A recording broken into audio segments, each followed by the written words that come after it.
मैं बैठ करके सुन रहा था,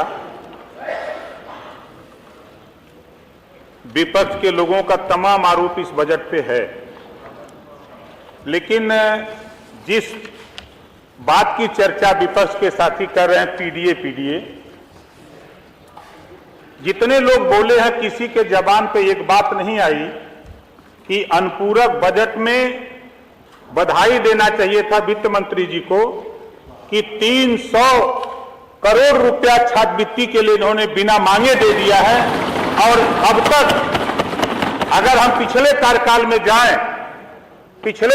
में जाएं तो सभी बच्चों को छात्रवृत्ति नहीं मिलती थी। इसी सदन में कई बार कहते कहते बजट बढ़ाते आज उस मुकाम तक पहुंच गया है कि आप धैर्य रखिए, जितने भी पिछड़ी जाति के बच्चे हैं सभी बच्चों को छात्रवृत्ति इस बार मिलेगी संपूरक बजट से।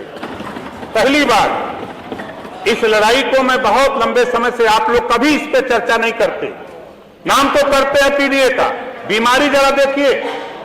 हम माननीय मुख्यमंत्री जी भी हैं, वित्त मंत्री जी, हमारा एक सुझाव है, जो पिछड़ी जाति के बच्चों को छात्रवृत्ति में थोड़ी सी दिक्कत हो रही है आय प्रमाण पत्र में, उसमें शायद ये दिक्कत आप लोग दूर कर दिए होते ना तो उधर रहते,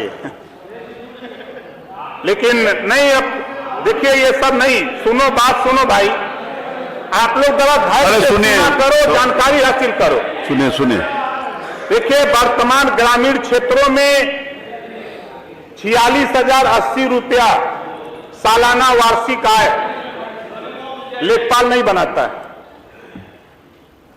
शहरी इलाकों में 56,460 रुपए वार्षिक, अगर जोड़ लेंगे मनरेगा का भी तब भी लेखपाल नहीं बना रहा है। हमारा अनुरोध है माननीय वित्त मंत्री जी से, इसको बढ़ा करके बजट की कमी, इसमें बजट की जरूरत भी नहीं है, इसको 1.5 लाख रुपए करने का प्राविधान हो जाए ताकि पिछड़े समाज के जो बच्चे छात्रवृत्ति से छूते रह जा रहे हैं वो भी इस क्राइटेरिया में आ जाए। जैसा कि मुझे जानकारी है कि सरकार की तरफ से प्रस्ताव भारत सरकार को भेजा गया है, विचाराधीन वहां है, उसको जल्द से जल्द इसका निस्तारण हो जाए। अभी हम अपने परिवहन मंत्री और वित्त मंत्री दोनों लोगों को बधाई देता हूं कि आधी आबादी, बड़ी चर्चा हो रही है आधी आबादी, जब 60 वर्ष की महिलाओं को फ्री बस सेवा दी गई वो भी दिक्कत है भाई। अनुपूरक बजट में आया नहीं तब तक फ्री कर दिया वर्मा जी, आप भी वित्त मंत्री रहे हैं, बोल जाते हैं असल में इधर गोल में आ गए हैं। हम आपके सामने हैं, आपको पता नहीं है, आप लोग नए अखबार पढ़ते हैं, टीवी देखते हैं तो आपको पता क्या होगा। शायद आप लोगों को ये पता नहीं है कि अगर हम बोलेंगे तो आपको बुरा लगेगा। हम गठबंधन करते हैं तो हम दल बदलू कहते हैं। अब 8 बार आपकी पार्टी ने गठबंधन किया तो आप दल बदलू नहीं कहोगे, आप नहीं कहोगे, हमको कहोगे इस नाते कि हम कमजोर है भाई, हम कमजोर में हैं। आप तो बिना पेदी के हो नहीं, कभी कांग्रेस से, कभी सत्ता से, कभी बसपा से, कभी सुभाषपा से, कभी निषाद पार्टी से करोगे तब तो नहीं कहोगे, लेकिन हमको तो जरूर कहोगे, क्योंकि जतियों में हम छोट हैं, जतिया में आप बड़े हो, उम्र में बड़े हो, सत्ता में रहो, इस नाते चाहे जिसको जो कह लो, लेकिन आपकी नाकामी के वजह से जो 38% पिछड़ा था वो भारतीय जनता पार्टी के साथ खड़ा हुआ है।